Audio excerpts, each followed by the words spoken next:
तिब्बत को आजाद होता देख मोदी के सामने झुके जिनपिंग। तिब्बत पर मोदी ने लिया रिस्क तो मिल गया सबसे बड़ा रिवॉर्ड। तिब्बत पर मोदी के मास्टर स्ट्रोक के बाद जिनपिंग के बयान से मचा बवाल। S-500 तबाह होने के बाद रूस ने तोड़ दिया 36 साल पुरानी डील। जानेंगे कि आखिर जिनपिंग ने अचानक भारत को लेकर कौन सा बड़ा खुलासा किया है। दोस्तों, तिब्बत पर मोदी के तेवर के सामने चीन भीगी बिल्ली बन गया है।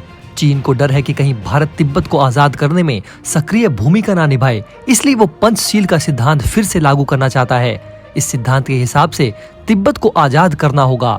ये बात मैं नहीं कह रहा, बल्कि चीन के राष्ट्रपति जिनपिंग ने पंचशील को दोबारा लागू करने को लेकर धमाकेदार बयान दिया है। ये साबित करता है कि आप चीन को मीठी मीठी बातों से कंट्रोल नहीं कर सकते। अगर चीन को कंट्रोल में लाना है तो तिब्बत मुद्दे पर भारत को आक्रामक रहना होगा। और मोदी ने अमेरिकी डेलीगेशन से हाथ मिलाकर बहुत बड़ा रिस्क लिया था और अब इसका पहला फल मिल चुका है। आप जानते हैं कि भारत ने अमेरिकी सांसदों के दल को धर्मशाला में दलाई लामा से मिलने की अनुमति दी, जो काफी महत्वपूर्ण है।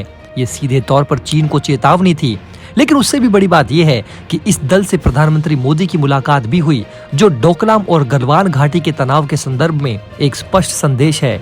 मोदी ने अपनी छाती चौड़ी करते हुए चीन को बताया कि हम झुकने वाले नहीं हैं। मोदी ने अपने इसी कदम से साबित कर दिया कि हम तिब्बत मुद्दे पर कठोर कदम उठाने जा रहे हैं, जिसके बाद से चीन पूरी तरह से बैकफुट पर आ चुका है और अब वो ग्लोबल साउथ में शांति की बात कर रहा है। इसके साथ ही दोबारा पंचशील लागू करना चाहता है। पंचशील क्या है, वीडियो में आगे जानेंगे। अगर भारत कूटनीति में चीन की तरह आक्रामक, धमाकेदार और रियलिस्टिक कदम उठाए तो संबंध सुधार की संभावना बढ़ सकती है। केवल सदिच्छा और सांकेतिक कदमों से कुछ हासिल नहीं हुआ है। चीन के चम्मच में घी लगाते लगाते हमारे दशकों बीत गए। आप सभी जानते हैं कि जब तक तिब्बत आजाद था तब तक चीन भारत का पड़ोसी नहीं हुआ करता था। तिब्बत ही भारत चीन संबंधों की कड़ी है। पीएम मोदी को अच्छे से पता है कि इसकी अनदेखी आपसी विश्वास नहीं बढ़ा सकती। मोदी के आक्रामक तेवर के कारण चीन के राष्ट्रपति ने जो किया है वो दर्शाता है कि चीन बुरी तरह डर चुका है। चीन के राष्ट्रपति शी जिनपिंग को अचानक पंचशील सिद्धांत की याद आई है। बधाई हो दोस्तों, कम से कम उनका आंख तो खुला।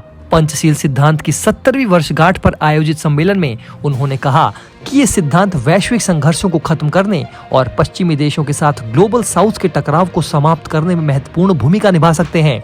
आप सभी को पता होगा कि 1954 में बीजिंग का पंचशील समझौता भारत तिब्बत पर ही केंद्रित था। इसमें 9 बार तिब्बत का उल्लेख किया गया था। 1951 तक तिब्बत स्वतंत्र था और 1947 में एशियन रिलेशंस कॉन्फ्रेंस में तिब्बत ने स्वतंत्र देश की तरह भाग भी लिया था। यदि चीन 1890 के दस्तावेज का हवाला देकर डोकलाम को अपना मानता है तो 1914 के दस्तावेज के अनुसार तिब्बत भी एक स्वतंत्र देश है और इस हवाले से भारत चीन पर दबाव बना सकता है, क्योंकि उसने एक स्वतंत्र देश पर कब्जा किया है। ये तिब्बत की संप्रभुता का घोर उल्लंघन है। इसके खिलाफ चीन को यूनाइटेड नेशन से बाहर फेंकना चाहिए। 1949 में भारत ने अभूतपूर्व गलती करते हुए चीनी कम्युनिस्टों को तिब्बत हड़पने की अनुमति दी थी और इसके एवज में चीन ने पंचशील समझौता किया। इस समझौते के बाद भारत के लोग हिंदी चीनी भाई भाई करने लगे। तब तक चीन ने चाकू मार दिया और अक्साई चीन ले गया।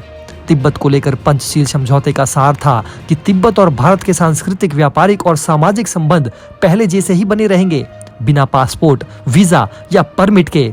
लेकिन अब तिब्बत मुद्दे पर भारत और चीन के बीच पंचशील का सिद्धांत आज पूरी तरह लागू नहीं होता। समय के साथ दोनों देशों के बीच कई तनाव और विवाद उभरे हैं, जिनमें तिब्बत एक संवेदनशील विषय है। पंचशील के सिद्धांत का मूल उद्देश्य आपसी सम्मान और शांतिपूर्ण सह अस्तित्व था, लेकिन व्यावहारिक रूप में इसे आज की परिस्थितियों में लागू करना चुनौतीपूर्ण है।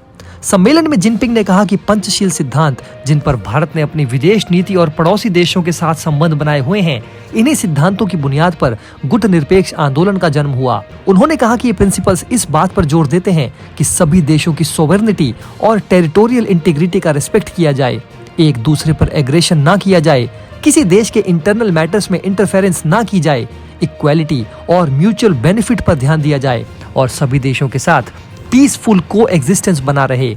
ये सारे शब्द जिनपिंग के हैं।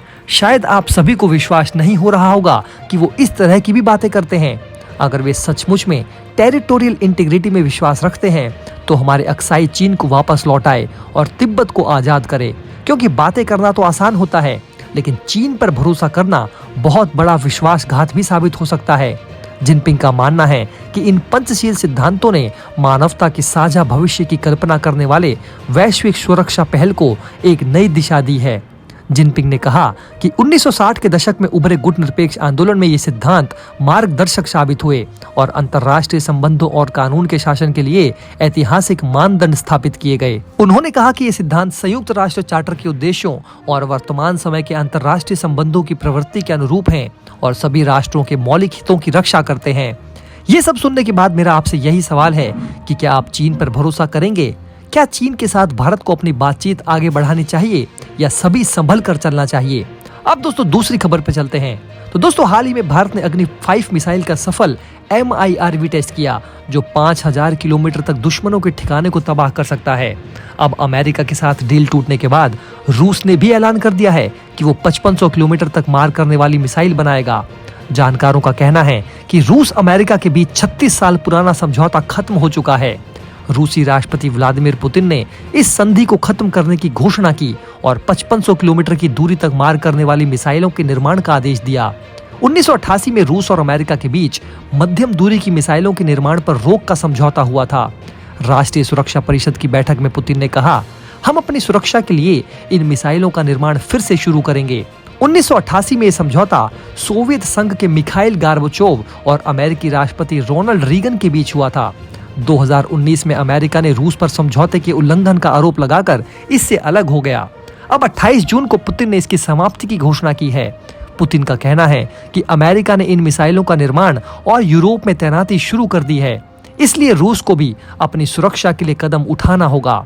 अब दोस्तों यूक्रेन ने रूस के अत्याधुनिक S-500A डिफेंस सिस्टम को ध्वस्त कर दिया है। यूक्रेनी मीडिया के मुताबिक अमेरिकी ATACMS मिसाइल का उपयोग करके इस सुरक्षा कवच को निशाना बनाया गया। रक्षा विशेषज्ञों का मानना है कि यूक्रेन की रणनीति F-16 लड़ाकू विमानों की प्राप्ति से पहले रूस की वायु रक्षा प्रणाली को कमजोर करना है। न्यूज वीक के अनुसार एक S-500 सिस्टम की लागत करीब 5000 करोड़ रुपए है, जिससे रूस को बड़ा नुकसान हुआ। आप हमें नीचे कमेंट में बताइए कि क्या भारत को रूस से S-500 मिसाइल डिफेंस सिस्टम खरीदना चाहिए था या नहीं। दोस्तों अगर आप हमारे काम को पसंद करते हैं और हमारी खबरें आपको पसंद आती है तो हमारे इस चैनल को सब्सक्राइब किए बिना बिल्कुल भी मत जाइएगा। हमारे इस उभरते हुए चैनल को सपोर्ट कीजिए और आपका एक एक सब्सक्राइब हमारे लिए बहुत मायने रखता है।